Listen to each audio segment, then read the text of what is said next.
my slideshow? See my screen? Yes? Okay, fabulous. Okay, I'm just gonna give it a few more minutes, see if anybody else, you know, pops in, but then we will begin.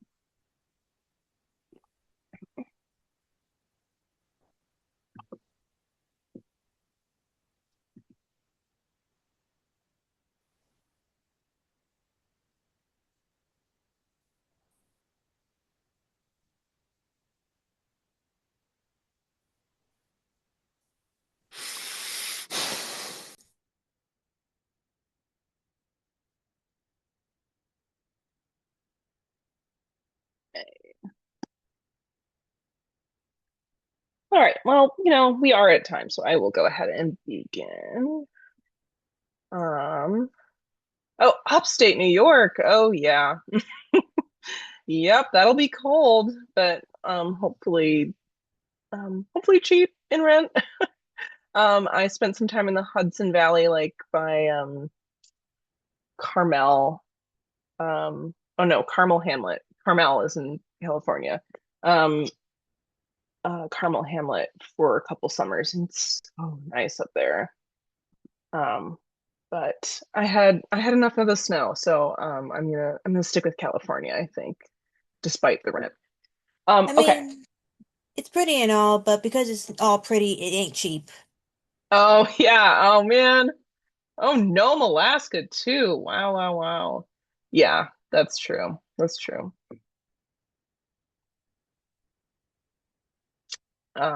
But better than New York City. I have a couple friends there and just can't can't even imagine. Can't even imagine. And they're artists, they're theater people. He Um, acquired. Excellent. Wonderful. Okay, so we got a few more people trickling in. I'll let them in as they come, but let's go ahead and get started. So hello, everybody. It was nice to kind of chat with some of you as you were coming in. Um, my name is Linnea Valdivia. My pronouns are they, she, and I'm the program manager for the Gala Pride and Diversity Center in San Luis Obispo, California. I mentioned this to a couple folks as we were kind of chatting. But San Luis Obispo, for those of you that don't know, is on the coast. It's right between um, Los Angeles and San Francisco. Oprah named it the happiest city on earth a couple years ago, and then rent quadrupled. So that's the Oprah effect. But great place to visit. Come visit me. Come visit the Gala Pride University Center. Um, yeah, so here today, I'm giving a presentation, Coalition Through Creation, Art as a Lifetime for TGNC Communities.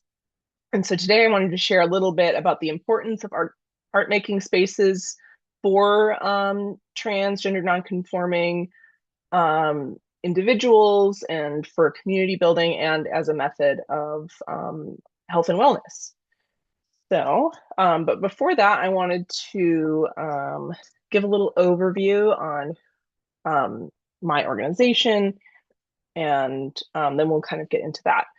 And before that, apologies, I wanted to start with a couple quotes by trans artists that I really admire and I think who have spoken on the importance of art, not as this accessory extra, but like as an essential health giving, life giving practice. The first is by Alok Vaid-Menon. Trans joy is an act of resistance, and joy, like art, is something that we make together. And then art is a tool for survival. It helps us imagine possibility beyond the limits placed on us. And that's by Chella Man. Okay. So we're going to start with why art? Like why is it that we need art? We'll go into the Gala Pride and Diversity Center's art-based model. We'll talk about the impact of that. And then we'll have a little time for reflection. Um, Hopefully, we'll have some time to share some stories about how art has impacted us. And then we're going to talk about replication strategies for those of you that volunteer for, work for, LGBTQ resource centers like I do, um, or and or for physicians that are joining us today, like how can physicians um, in clinical practice integrate art into a healthcare model. Okay, so again, I just wanted to give a little overview about my organization, just because I am zooming in that capacity today. So we're the Gala Pride and Diversity Center. We're a 501c3 nonprofit. We've been around for 30 years, and this is our beautiful building on Palm Street in downtown San Luis Obispo. We started as the Gay and Lesbian Alliance, but in kind of 2018 through 2020, we moved to change our name to the Gala Pride and Diversity Center. So that name is no longer relevant. That's part of our past. One of our committees is Trans Central Coast, and that's how I began my work with the Gala Pride and Diversity Center, um, is through being a committee member on Trans Central Coast. And this is a really unique organization. It's been around for 30 years and is a trans advocacy organization. Started out with peer support meetings and integrated with the Gala Pride and Diversity Center back in 2022. We also put on Pride every year. So for those of you within driving distance, like please come and celebrate with us. We're coming up on our 30-year anniversary in a couple years, and it is now a year-round program. And here are mission statements, and we are, through our programming, we, seek to empower people of all sexual orientations, gender identities, and expressions to strengthen our community. And Trans Central Coast, even though they are a committee now of our overall mission, we, as a committee member and as a support of that program, work to support the trans community specifically. And they handle many of our like Trans Day of Remembrance, day events and so forth, and honoring those holidays as well. So that's a little bit about us. And as the program manager, I'm rather new in my position. I have been developing and putting into practice a lot of art programs as part of our programming. So, but rather than just being like I care about poetry and that's very important and like in its own right, it is something that I and my community members began because of the needs that the healthcare needs that we've seen in our community, and use it in conjunction with our work with local healthcare providers, mental health providers, clinical providers, to bolster the health of trans and gender nonconforming people in our community. And so to begin, I wanted to talk a little bit about, if you'll entreat me with some kind of very text heavy slides, I wanted to share some statistics about healthcare for trans and gender nonconforming individuals in our community. So kind of taking a broad view, two of the things that art addresses are one of the most profound is loneliness, both loneliness and social isolation. We think about social isolation as a quantitative, something you can quantitatively measure, like one's connections, and loneliness being a subjective. So like one's feeling about their social connections. And both are very important because you can have, I can feel lonely even if I have quantitatively 50 people that I'm in regular contact with. So it's about the quality rather than the number of social connections. So when we look from the Cigna Loneliness Index, we find that 61% of adults report feeling lonely. So that subjective feeling about their social connections. And we know that the rates are higher among LGBTQ people, and especially trans and gender nonconforming individuals.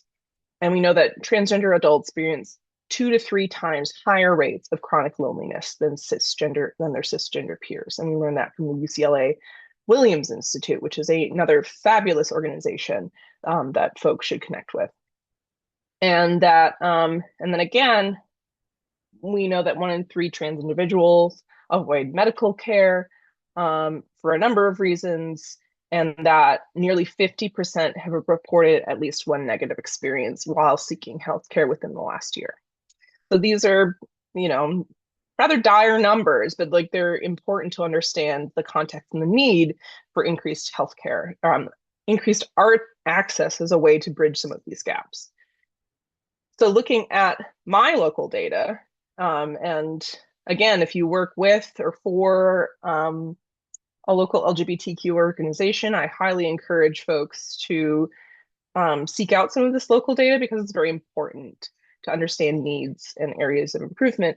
So the Gaylord Pride and Diversity Center is currently conducting a community needs assessment survey to understand, again, the subjective and objective needs that are in our community. And this is some of our initial data that we've collected. So it's not complete yet, but this is already painting a picture where we're seeing that trans and gender nonconforming respondents are twice as likely to access mental health care compared to their cisgender peers,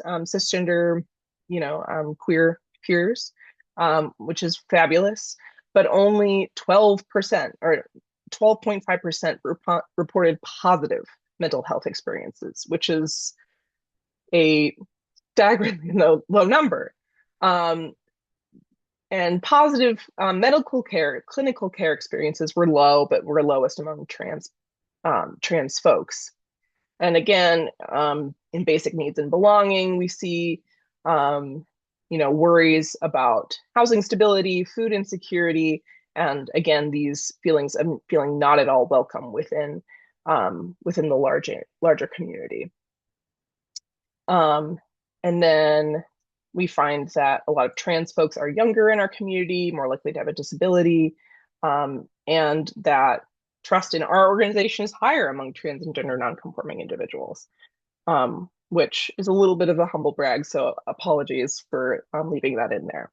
But the takeaway from this is that we find that trans individuals are reporting low affirmation, a lack of competent providers, and a desire for relational community-based support. So the reason that we are pursuing art-based programming and the importance of art-based programming is that these are areas where that can bridge gaps between, especially it can create the relational and community-based support that we do not see in our local providers oftentimes.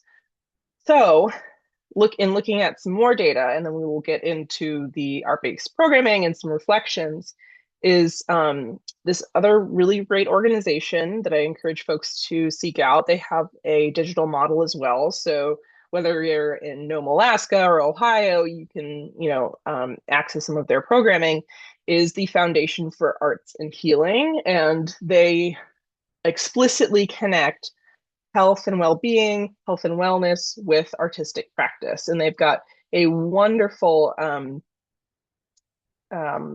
video archive for people to with short movies, clips about loneliness, and there's some really, really great trans and queer ones on there as well. But so anyway, the Foundation for Arts and Healing, they find that regularly engaging in some sort of creative expression, personal creative expression, reduces loneliness by up to 30% in individuals. And that's part of that is, the engaging in a creative process itself is very healing, but it also, we can, but it's art is a creative collective process. So it helps us to engage with other people by sharing art, by attending workshops, writers groups, that sort of thing. And it increases feelings of self-efficiency, emotional regulation, interpersonal connection. And like I said, it helps create these micro communities that are very healing for us. Sorry, I'm just opening the chat.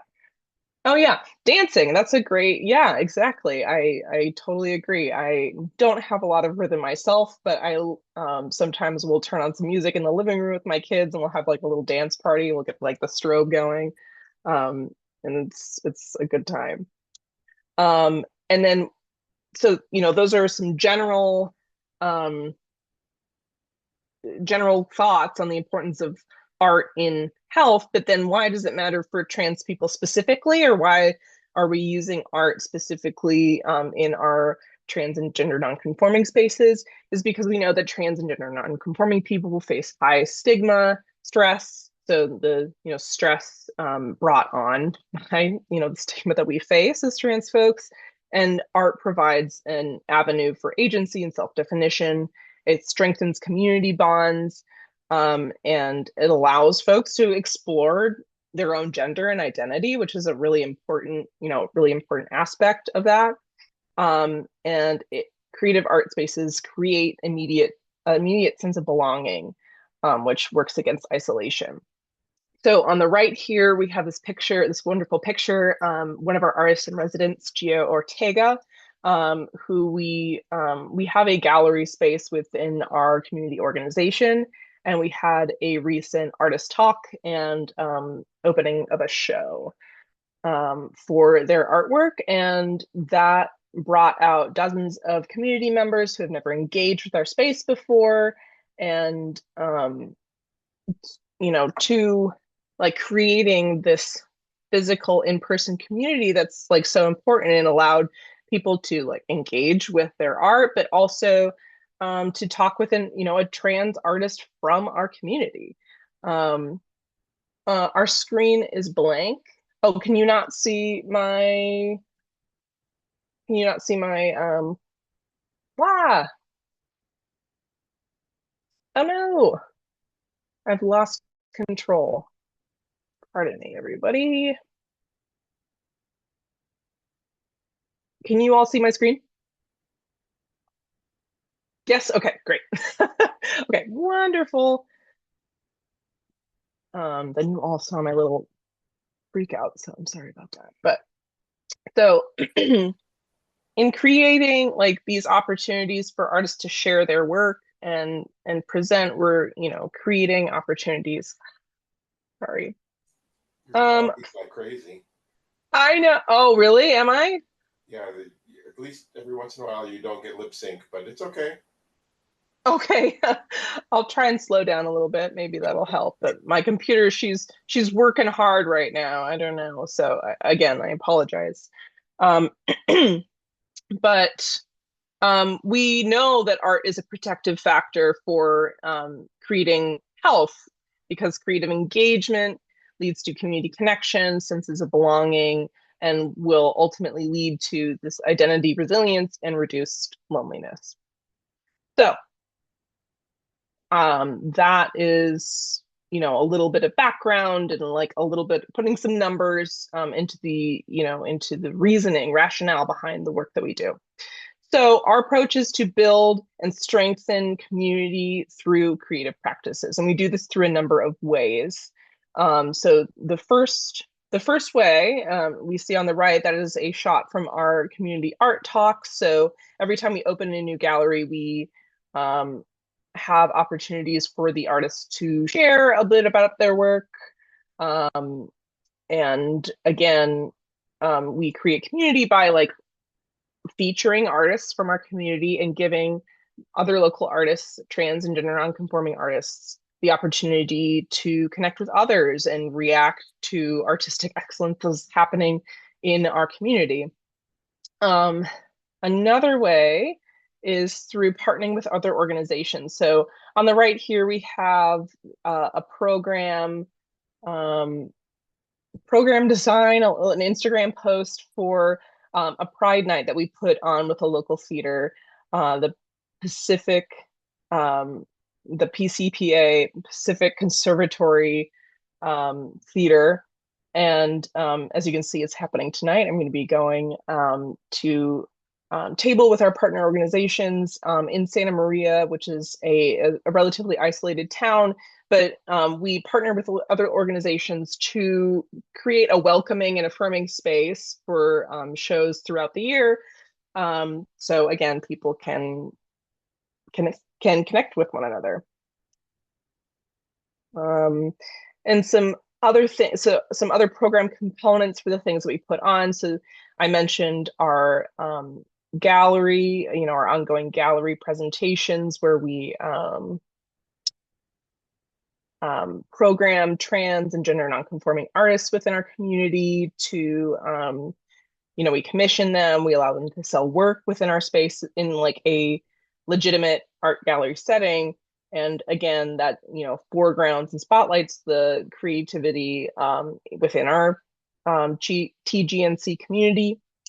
We also do things like Queer Indie Night, where we recently featured three wonderful trans indie artists at a local bar. Um, and again, that was able, we brought a lot of our community out to engage with one another, and people outside of the trans community as well. Obviously, it was a public event, and to again spotlight the good work that is happening here.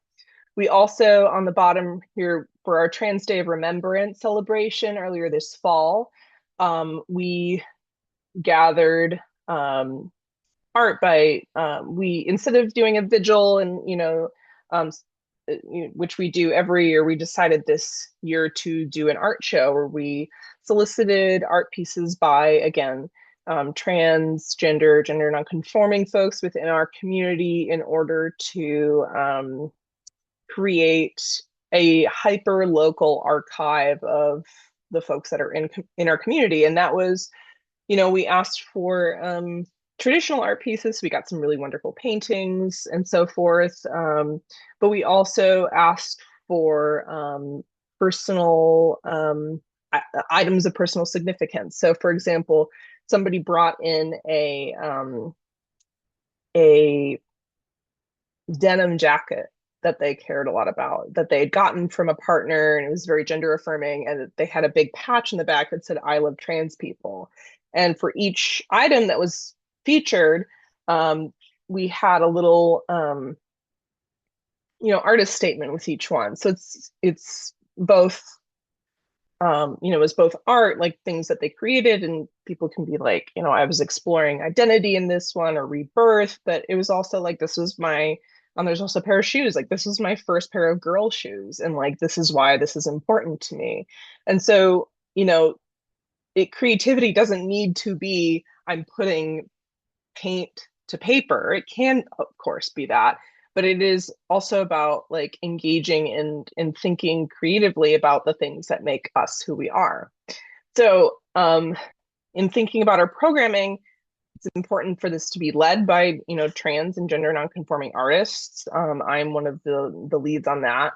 And we also create accessible and no cost creative spaces for people. So that's also important for folks that are, again, working with or in trans or LGBTQ serving organizations, that to make sure that these creative spaces are accessible. An $800 workshop is not going to be accessible to most folks. And making sure those opportunities are accessible in many ways, not just financially, to the communities that you're serving.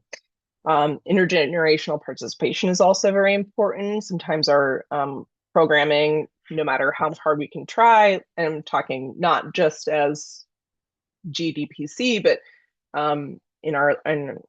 trans spaces in general, can be a little bit age segregated sometimes, and making sure that we're connecting with those beyond our age group. We always try to integrate with community care and resources, especially at things like our Transgender Day of Remembrance community art show. We had some wonderful speakers come in from Planned Parenthood. Our local chapter is very supportive of the work that we were doing with trans and gender nonconforming folks. And our local domestic violence shelter, somebody came and spoke about the work that they're doing to support the trans community, and making sure that it was about like our community, but it was also connecting the folks that were attending to resources, and also trying to connect with our local culture, history. Let's see, I'm just checking the chat. Oh yes, I'm based in San Luis Obispo, so I'm on the central coast of California. Mm-mm. Oh yes. Yes, scarcity and money it's hard to move past that mindset for sure. And it's hard. I mean, it's not just a mindset. Sorry, that may have been a little dismissive. It's hard when we're dealing and operating in a world where that is just materially true. Um, and so many of our organizations, especially arts organizations, especially service nonprofits, are operating on a shoestring budget, and it's hard to dream when you're faced with that kind of material scarcity. And I'm sure many of us can relate to that in our personal lives as well. It's hard to dream big when you're staring down, a bill that needs to be paid, or debt that you need to pay down. Like it's just true. And in these spaces, artistic spaces and art is a way to dream about what is possible for ourselves and for our communities. Um, let's see. Ah, so I spoke a little bit about those things. A couple other things that we have here, which are pretty cool. We have the Central Coast only all LGBTQ library, where we also do some programming. We are bringing queer theater to the Central Coast, and we're finding we have poetry workshops every month. So these are ways that we create, we have ongoing art programming that is diverse. I came, I come to my work through theater, but not everybody likes theater. And so having a diversity of ways that people can engage is really important as well. Okay, so now I want to have a little time for reflection and um, maybe have a group conversation about what um, what folks are thinking about. And one provocation I wanted to start with is let's just take 60 seconds and I want you all to think of a time where a creative process, so reading art, engaging in a workshop, an event, a creative event like a panel, a conference, or a product, movie show, TV, book, whatever, made you feel seen or connected to your community.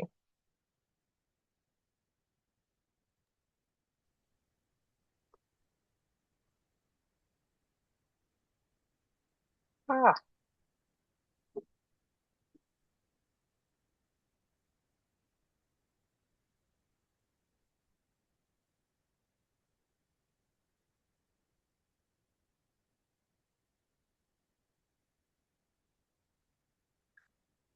and then if anybody wants to share, does anybody have anything that they want to share about again a process or an event um or a creative work that made you feel seen or connected to your community? You can share what it was or how it made you feel. I'll go. Hmm. The first time one of my poems got published, Mm, uh, it was all about the trans experience, and I equated being trans to a house and the different rooms and stuff like that.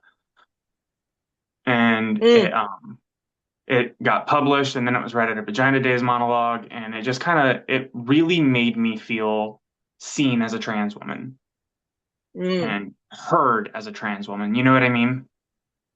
Yeah, absolutely. And I think that really gets the importance of like what that poem means to you, but then also the importance of like seeing and feeling people's reactions to that and how the inclusion in that event like made you feel. That's really cool. And what did you say was that a what A was Vagina the Days monologue. Vagina Days monologue? I love Hmm. that. That's wonderful. Thank you so much for sharing. Yeah. Okay, let's see. So we got something in the chat. Samantha, I was at a workshop, and before we started, we had a full dinner cooked by the people running the workshop. It immediately made me feel like a part of the family. The workshop was one of the most creatively and personally fulfilling moments in my life. That's a fantastic example um, about like how just simple acts like sharing a meal together like builds community and like fosters that sense of belonging to one's community. That's such a wonderful example. Let's see, Jenny. Winter, 100%. I started writing trans articles and poetry on Medium and love the dialogue with readers who are affirmed by my work. That's really cool. I love that. Is there anybody else write poetry?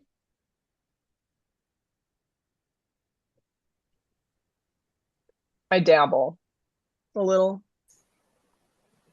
I know that every month I get together with members of PFLAG. I don't know if any of the other people here at this meeting go to PFLAG meetings, but so that's affirming every month, meeting with people in the community and talking. It's not art related necessarily, although we have done art projects at some of the meetings and music, art, different types of things. But that's been very fulfilling. That's cool. What kind of art projects have you all Oh, done? basically, we just have a theme, and then everybody would just be given paper and sharpies and just go at it type of stuff. Just different ideas of that nature. Sometimes we would be every throughout the year we would sometimes be going to different community events, so we would be tasked with just decorating the booth or decorating the Mm, car, things of that nature. So just putting together things of that nature. One time we had somebody brought in drum therapy. I don't know if you've heard of drum therapy. And hmm um, most of the people in the group were going, "This is the stupidest thing ever." And by the end of the event, we were all like, "This is the coolest thing ever." And we were converted. Oh my gosh, that's Yeah, drum fabulous. therapy is fantastic. That's so cool. Yeah, thank you so much for sharing that. Yeah. We are having a drum circle at my center early in next year, and I wasn't so sure about it, and then I went to one of her sessions and I had the exact same experience where I was like, I Absolutely. don't know. Absolutely, and some had bongo drums, some had bigger drums, so they had a variety of different drums. And it was Mm, half fast, half slow. Now try double speed. Now try triplets. Try quads. So we would do different hmm tempos, and we were all Neil Peart and Bonzo and whomever the drummer is your particular style of musician, and we're just like mm. pounding. It was great. That's fabulous. I love that. We only had one kind of drum in our circle. That is just that's that's so cool. And it something that really surprised me was how connected I felt with the other people in the circle, which is not something I anticipated. I think I sometimes feel a little isolated, like a little bit in my own head, and like to feel connected with the entire group was a really interesting experience. Um, let's see. Let's check. Oh my gosh, I love that GIF, Jenny. It's so funny. Let's see. I've also written a transition guide as well to help support the community. Ah, gosh. Not sure how creative that is, but in a way, it qualifies as writing, I suppose. Yeah, that definitely counts as creativity. Um, Assembling things or writing things, like assembling resources or writing is a creative act because you can't put every like trans resource in a list. I mean, you can, but like that becomes not useful when you've got 4,000 books. Like it is in its own way, like assembling resources or writing them or giving advice to folks like that is very creative, I would say. And that's really cool. Is that accessible in some form? I don't know how to pronounce your names. I don't mispronounce it. Zara Khan. Is that accessible in some way? Is this thing working? Okay. Yes.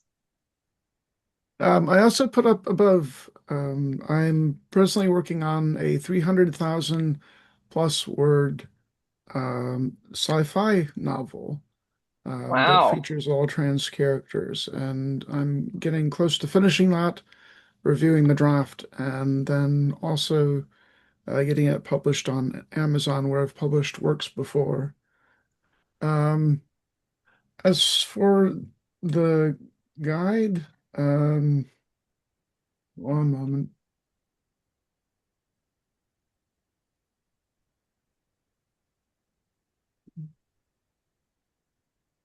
I can get that. Um, Are you going to drop it in the chat? yes, Oh, very cool. Thank you. Yeah, you're I'd love to welcome. take a look at that. Now, uh, disclosure, I'm not particularly popular among our community because of some of my views. But it's an informative document that breaks it down into um, treatment being a very simple process that if you know how to do math, basic math, um, then you're good to go. Don't necessarily need a doctor's okay, because I actually did it myself for 8 months prior to going Mm, to a doctor. So it's very informational in terms of um, the the medical workings behind getting treatment, that's and cool. we Yeah, can and I put think you in touch with resources. that's fabulous. And yeah, I think that that DIY nature is not an uncommon, theme for a lot of people that are accessing care. And that's that's very cool. I appreciate that you're sharing that with us.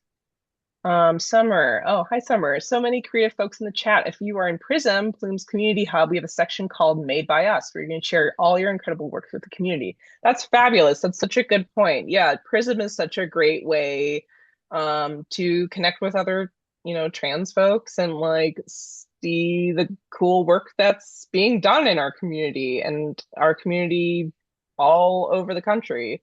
So that's such a good point. Yeah, connect with Prism or like get on Prism if you're not on it. It's Okay, let's. crazy how creative the trans community is. Oh yeah. Oh my gosh, It, we it, self-create ourselves. oh yeah. Like creativity is inherent in all of us, I think. But especially like all human beings, but especially the trans community. Mhm. Just to float it out there so I can say if there is time at the end and people are interested, I would be fine reading my poem, but I'm not going to elbow my way into that. I don't want to force that onto anything. I just Oh, wanted to float fabulous. that as an offer. Thank you. Yeah, that's great. Yeah, we'll do a little share out time at the end. I just want to read a couple more. Oh, I see. Yeah, I see you threw that in the chat. I'm just gonna read a couple more comments and then we'll move on. But let's see, Landon. I do a photo shoot with my T for T family annually with a trans photographer. Oh yeah, trans normativity. It started out as an intimate photo session for us, but the photos were shared publicly, and I was shocked by the love and reaction we got from our community and allies. So we've decided to do it every year to celebrate our bodies. That's fabulous. And yeah, if you're not following trans normativity on Instagram, or I'm sure they have a website or something, they are just they're just a wonderful, wonderful artist and activist, and they do really cool trans portrait work. And and apparently they take bookings. So like go follow them, book with them. Like they're fabulous. Really want to learn the drums? Yeah, do a drumming circle, Samantha. Oh, cool. I'm in a local African drumming circle. Heck yeah, that's amazing. Hand percussion. Cool. Oh, amazing. Oh yeah. Yep. Plume or Prism is very affordable. Only $5. Okay. Thank you for sharing. Anybody else want to share out something that, a piece of art or a process that's, been impactful for them before we move on?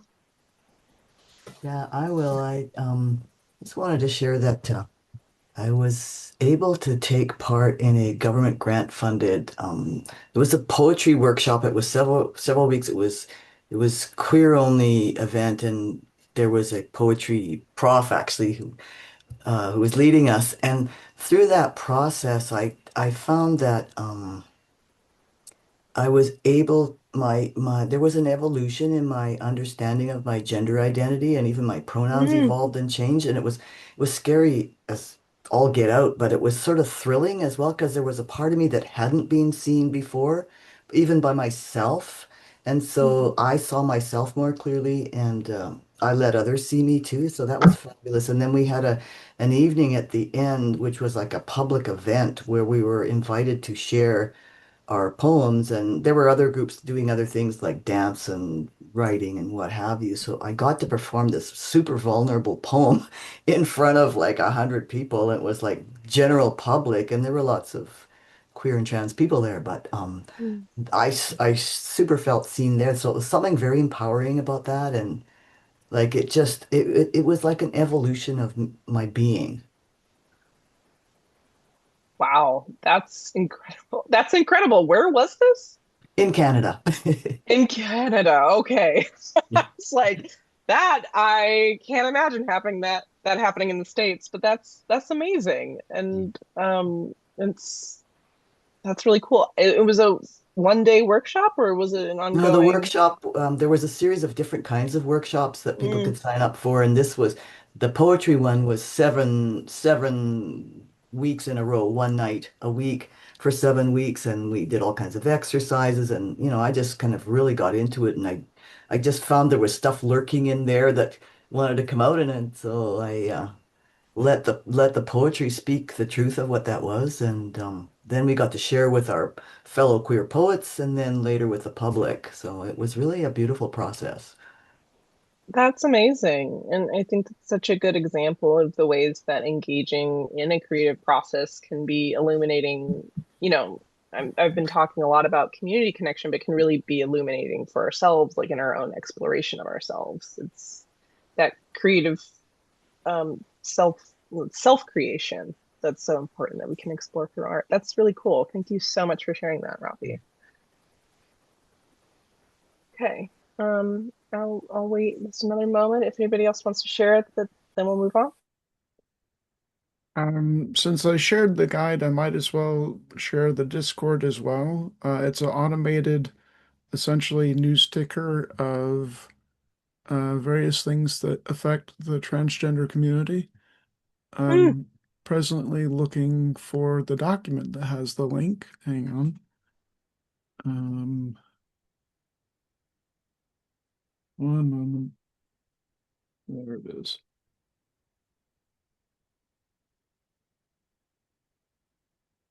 Okay. Hmm. There is there. Fabulous. Thank you so much for sharing. You're welcome. Cool. There's no chat room per se. It's just an automated news ticker, essentially. Hmm. It keeps you in touch with um, things going on affecting transgender people around the world, also in the United States. Hmm. Also has postings for automated postings for work at home type stuff, automated Yeah. postings for um, transgender people posting stuff on Instagram or YouTube, or Blue Sky. So there's a Blue Sky ticker as well. Hmm. Just a resource to monitor what's going on in our world that affects us mostly specifically, but LGBTQ in general. And if I can get my wife to introduce herself. Oh, yeah. Um, I I'm happy. I I I went through psych wards growing up a lot. I'm sorry, I'm a trans woman. Um, I I went through psych wards a lot and kind of as a way to like cope with everything, that was going on in my early teenage years and, kind of, not knowing what exactly was going on, but knowing something awful was wrong. But I I did a lot of self-harm, um, and as a way to kind of like keep myself uh, centered, I started using art as a way to kind of put physical form to the things going on in my head, and kind of, I don't know, it kind of helped to have something outside of my head, kind of, and as a way to kind of uh, I guess cover sorry, cover my self-harm scars. I taught myself how to tattoo, and I'm still learning some, but She does my tattoos. that's That's community care. I love that. That's fabulous. hold on. Why is it? Okay, there we go. Oh my gosh, look at that. That's fabulous. Wow, we got some really talented artists. Thank you so much for sharing that. That's amazing. Thank you, There's some Abby. tattoos she done on me. Working Oh, on. fabulous. I love it. And I forgot to mention, but I'm sure you see it in the background. I also do digital photography Ah, in addition wow. to video making. What a talented family. Thank you so much. You're welcome. Okay, go ahead. I'm just gonna go ahead and move on just for yeah, just to be mindful of time. I want to make sure everybody has time to get to the next session. So again, I just want to talk about some replication strat. So I just want to end with a little bit of ways that we can replicate some of these, both both what I've shared about the work that I do, but also ways to continue on some of the work that you all shared. So in thinking about that, we can think about like what can we do today, what can we do next quarter, and what can we do within the next year. Because it's you can't hope to launch like a whole art program in the next week. But some ways that you can do this as an organization or even individually is to identify local organizations that do this sort of work. So, reaching out and looking for workshops like Robbie shared, reaching out to your local LGBTQ centers, art galleries. Um, you can partner with other arts organizations in your area, look for grants, and you know, plan to launch something within the next year if that's something that's doable for you. And this is I don't know if we have any healthcare practitioners in the room, do we? Maybe not, but if we do, please screenshot this slide because these are ways. I'm a overly qualified, not a doctor. Oh, well, there you go. Well, good. I mean, we got some help. We got a lot of people that are knowledgeable about healthcare in this room. But I wanted to include a slide for if there are any healthcare practitioners in the room about ways that doctors, clinicians, mental health care workers can integrate art into the work that they do. Um, bringing art into clinical spaces because, it's great to be able to go to a doctor virtually or in person and get the healthcare we need. But, um, understanding that the things that go into health and well-being are not just medical or not, can't be fixed with a pill. Not everything can be fixed with a pill. Like we've shared a lot of creativity can, touch parts of ourselves that, you know, that medical care can't reach a lot of the time. And I want to share just two quotes with you all. Two more quotes by trans artists that I really like. But art saved my life because it gave me a way to tell the truth when the world wouldn't listen. And every time we create, we open portals. We make new worlds possible. And I think through a lot of the stories that people very generously shared, I think that, those touch on those quotes. And, I really appreciate you all, sharing space today and sharing of yourselves and of your practices. So thank you very much.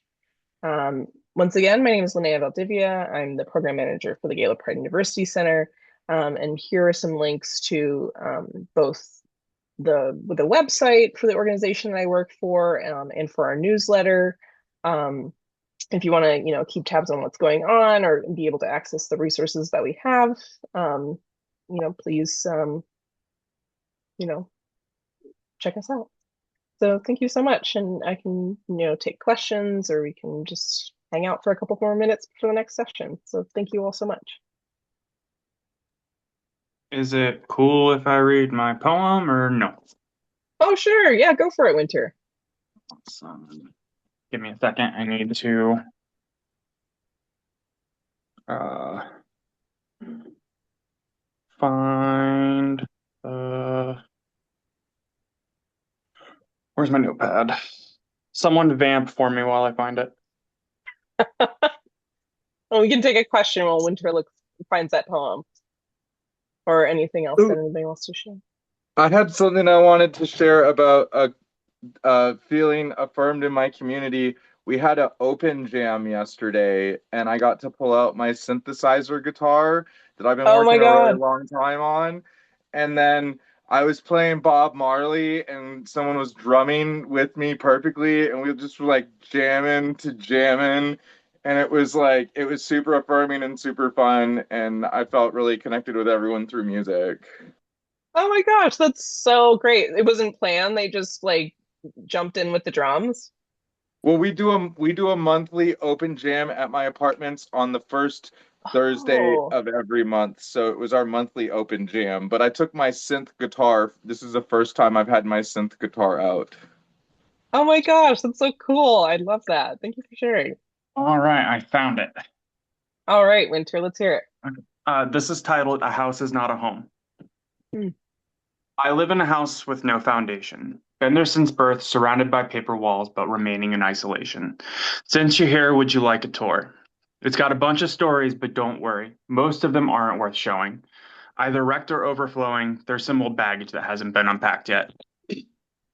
This is the living room, the heart of the house. Used to be full and beautifully gold, but over the years, like a reverse Midas, it's turned to stone. Now it's breaking and almost empty. People say it can be fixed. I don't know. Maybe. Here's the kitchen. This room used to be huge. I'd spend all of my time, couldn't get enough, stuffed my face till I was gonna bust. It's gotten a lot thinner. I don't come in here much. Not sure why the fridge is still running. It's a bit of a waste. Anymore, my appetite doesn't give much of a chase. This is the bathroom, simple but needed. A toilet, a sink, and something to bleed in. It's where I learned about hygiene. Remember, ear to chin and never against the grain. God, my body looks strange. My bedroom is the last stop. It's in the attic, but its room itself isn't important. It's a mess and where I lay to rest. What I want to show you is behind a closet door. I spent 22 years in there. You see, my room's walls were painted a dull blue when it was built, but the ones in here are the most vibrant pink I've ever seen. Thank you. Snaps for Winter. Thank you so much for sharing. That was really cool. Oh, Thank you. amazing. All right, I mean, we can just hang out, but if anybody has any questions or another poem.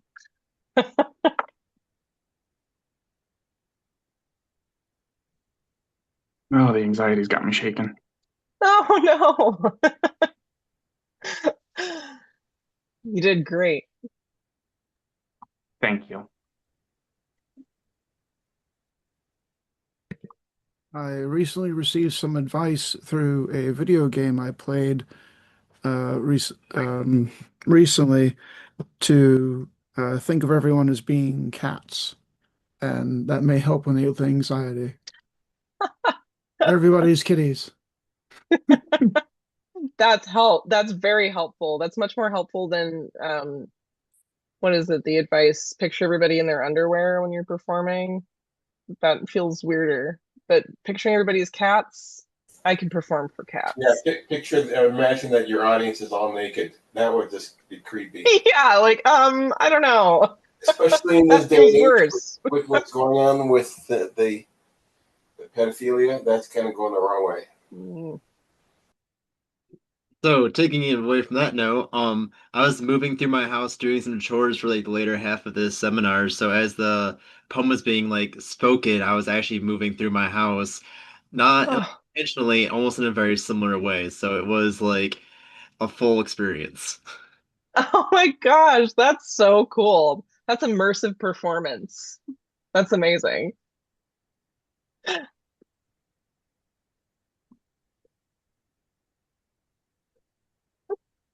Gosh, I'm sorry, guys. I keep scrolling through my things.